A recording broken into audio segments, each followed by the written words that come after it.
his fingers get warm to be able to stop the drugs, and all this in a period of 24 hours for a guy that should have been dead. So it was an amazing thing to see, and it was an experience that was repeated many times in the clinical trials, and that's been the most gratifying thing, that we touched people's lives, we saved people's lives, and now these devices are being used right now in thousands of patients, but I think soon it will be tens of thousands of patients. And my ideas keep coming. I'm not sure sometimes if it's a gift or it's a bit of a curse, but when they come, I really feel like I want to pursue them. And I think we've seen the whole field of cardiac assist, the whole philosophy of it, I think, is changing. Remember I said that we thought all these patients weren't going to get better and they were all going to die. Well, we found out serendipitously that if you have somebody on a transplant list for 2 years, some of these patients' hearts got better on their LVADs. And then that opens the whole question, well, maybe if we intervene earlier, then there will be the possibility of having more patients recover. So then we could start thinking of heart assist devices as therapy and not as bridge to transplant or not as palliation and destination. Maybe it would be like cancer treatment. Maybe you would put it in and they would be willing to undergo some inconvenience for 6 months to see their heart recover. And to do that, the next step is to get a pump that can be put in less invasively or minimally invasively, and that can be left for months. So that's my next project.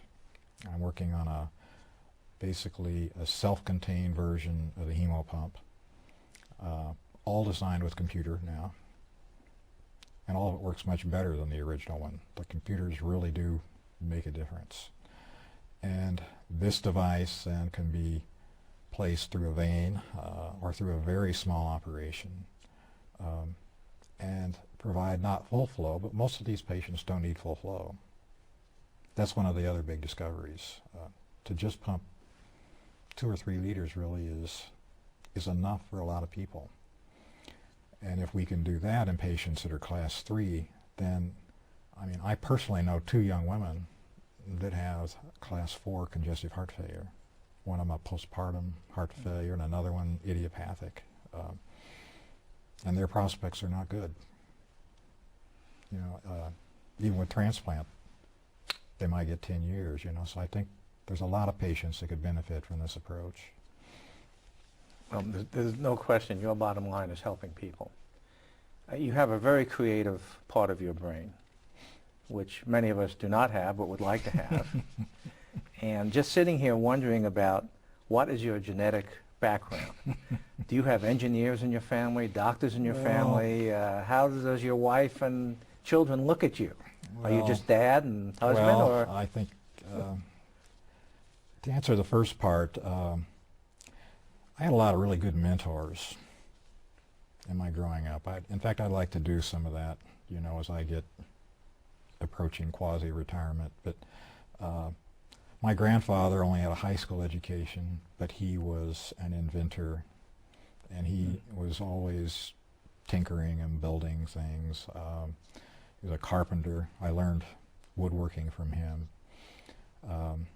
He died of a cardiac arrest, and really that was a big part of my emotional shift to get into this work, was standing at his bedside and watching his life slip through my fingers was really, a turning point in my life.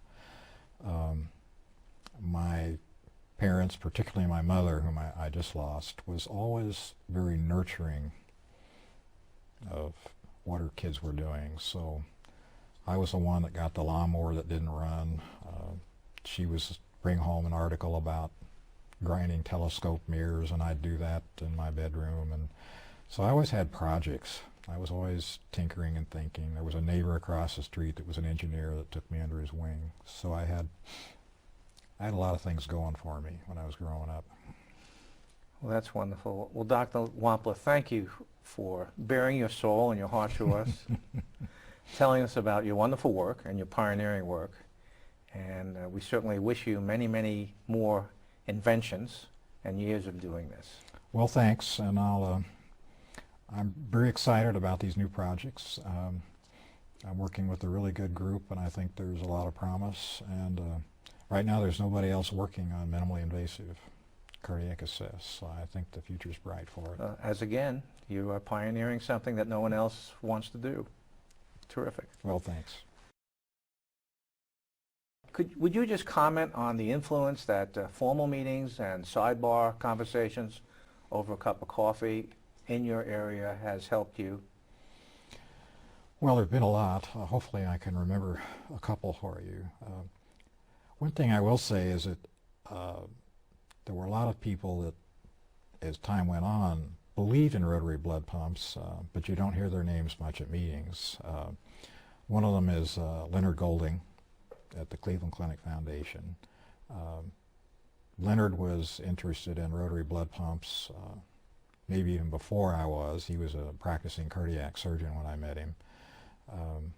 And he was doing some stuff he probably couldn't do now with patients using devices of marginal approval pedigree on patients to support them. He did a lot of work with the Biomedicus pump, and then with a pump that was built for a while called the Hemodyne pump by Medtronics.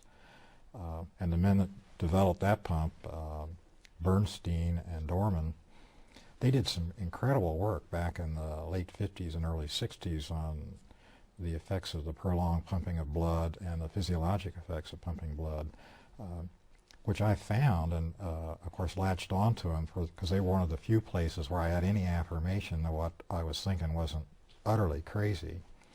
And I know that Bernstein's still around, but I haven't ever met him.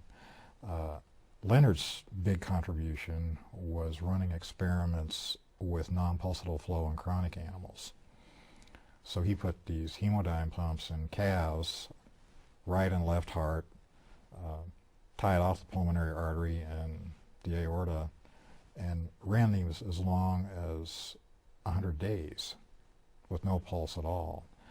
And again, it was cows, it wasn't people, but it really pointed the way that our bodies are not as dependent on pulses as everybody thought back then. So this kind of critical work really helped a lot in terms of building some momentum.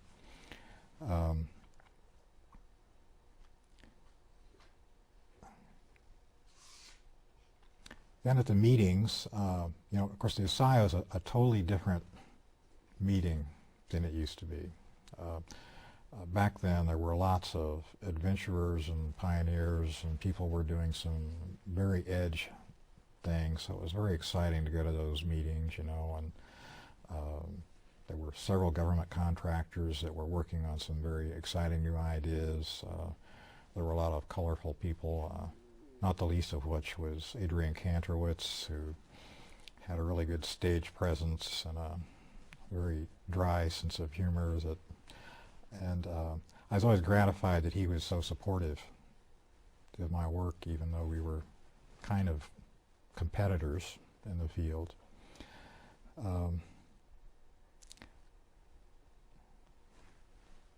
That's all I can do on that. Medicine in general is somewhat traditional, and when someone comes along with something new, it takes a lot to convince the traditionalists to come on board. How have you seen the change over the past quarter of a century related to heart pumps and devices like yours, and the acceptance or rejection by the traditional academic health centers and physicians that work on the periphery of what you have done but care for patients, and their reluctance to accept or their ambition to accept? Well, I think you're always going to encounter that conservatism because they're trying to protect their patients. But I do think it's changed.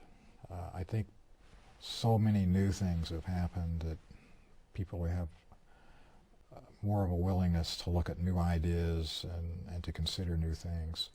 And there was actually a lot of interest in embracing the hemo pump in the beginning. But it was like a lot of devices. It looked really simple, but there was a lot to know. So there were people that ran off and did things and had a bad result, and they didn't want to do it anymore. So, you know, there were those kind of problems in terms of you really had to have people that were willing to be trained and people that were really going to spend some time dealing with it rather than just trying a new thing. At the time we were trying to get FDA approval, there was a big scandal with the Shiley valve strut fractures.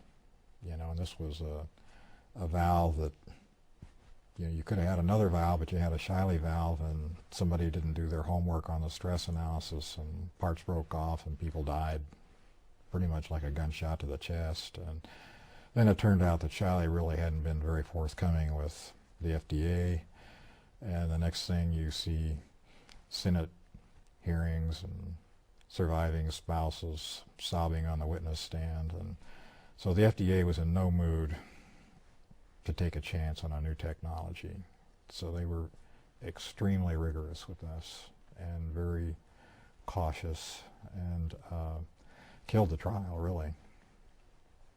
And because the trial didn't succeed, then Nimbus had no way of continuing the program and had to have a basement sale, basically, to stay alive at all. So, and I hope that environment's changing. I haven't had a new experience with the FDA to really know what it's like or what the approval times are. I hear this in new things. One of them is an orphan device program, which I think could benefit some of these devices. But Let's pursue that just for a minute. Obviously, any of the work that you do, you're not an island unto yourself. There's financing and there are regulatory issues. The financing, more often than not, will come from a already established medical device company. The regulatory issues, again, motivate or de-incentivize these companies from getting into the business. Do you have any thoughts about where we are in 2011 related to corporate interest in new devices, even though they may be losing money on it, and what sort of effect the regulatory agencies may have on incentivizing or decentivizing? Well, I still think it's interesting that after all these years, and now that there's at least a couple of devices that look like they have the potential of being barn-burner successes, that none of them have been picked up by any of the big companies. I mean, you know, Edwards picked up this percutaneous aortic valve. I think they paid $1 billion for this. But nobody's stepping up to the plate to buy an LVAD. And I think it's still, I still think there's a feeling that there's too much risk in this still to really get into it in a big way. You know, Thortec's its own company, and Heartware's, they're both publicly traded companies. And so I think it says something that these devices, especially, you know, they're selling for $80,000 right now. And the reimbursements, I do know something about that. These, you know, these hospitals are having trouble breaking even with Medicare reimbursement on LVADs right now. So there's still something that has to happen with the whole economics of LVADs and heart assistance. Well, you and I both belong to a number of different medical societies, but we both belong to ASAIO, the American Society for Artificial Internal Organs. And I have stayed a member for my entire career, and so have you, and so have our colleagues. And I'd like you to comment on this, but I might say because it's such a unique society. It's a blending of multiple disciplines, including the corporate world and the business world. When we meet, you're meeting with scientists, you're meeting with inventors, you're meeting with engineers, you're meeting with physicians of all types, and you're also meeting with the corporate world who are not necessarily there to make money, but they're there to partner with us to bring something to healthcare. No other society that I belong to has that attitude. And what are your thoughts about that? Well, I was glad to see the shift, because I think it does it shows that they recognize that, sadly, that all the problems are not technical, because we have the tools to solve some incredible technical problems now. And when I go to these meetings, I like to go to the ones that I don't know anything about, just to see if something sparks or what somebody else is doing, and then, you know, there's a possibility of maybe the stem cell stuff could be synergistic with cardiac support, that there might be, you know, a hybridization of treating heart failure. And I think it does show that if you can't get financing, if you don't know people that can manipulate or deal with the FDA, you're not going to succeed. It doesn't matter how good your device is. And that was disillusioning, to find out that a mediocre device with really good management and good financing has a much better chance of getting FDA approval than the best thing in town and people that don't know what they're doing. But you overcame the disillusion. Yes, well, I guess. I'm still here. I still love the work. The best time is this stage of my present project, where I'm working with a very small team in one small lab, where I have a quote from Thomas Edison that said, "There's no rules here. We're trying to get something done." And another one from Albert Einstein that says, "If we knew what we were doing, it wouldn't be called research." So to do the problem solving and to be able to be nimble, to wake up in the morning and go in and do a test and decide, well, this just isn't going to work. Tomorrow we're going to try something different, and just to be able to go out and do it, you know, is fantastic. And you can make huge progress. And that's why the big guys had trouble doing development, because they can't get out of their own way. Yeah, that's great. I sometimes, and this is an example, I don't know how to take it exactly, that I get asked to give history talks. And then I realize that I have been around doing this for a really long time. You have gray hair. Yeah, well, what's left is gray. And it has been an incredible journey, and I've had a lot of great friendships and colleagues in the field.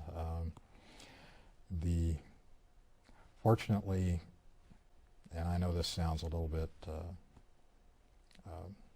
maybe disingenuous, but I really didn't get into this business to make money, and it's a good thing, because as you said, I've seen other people make money, but I haven't.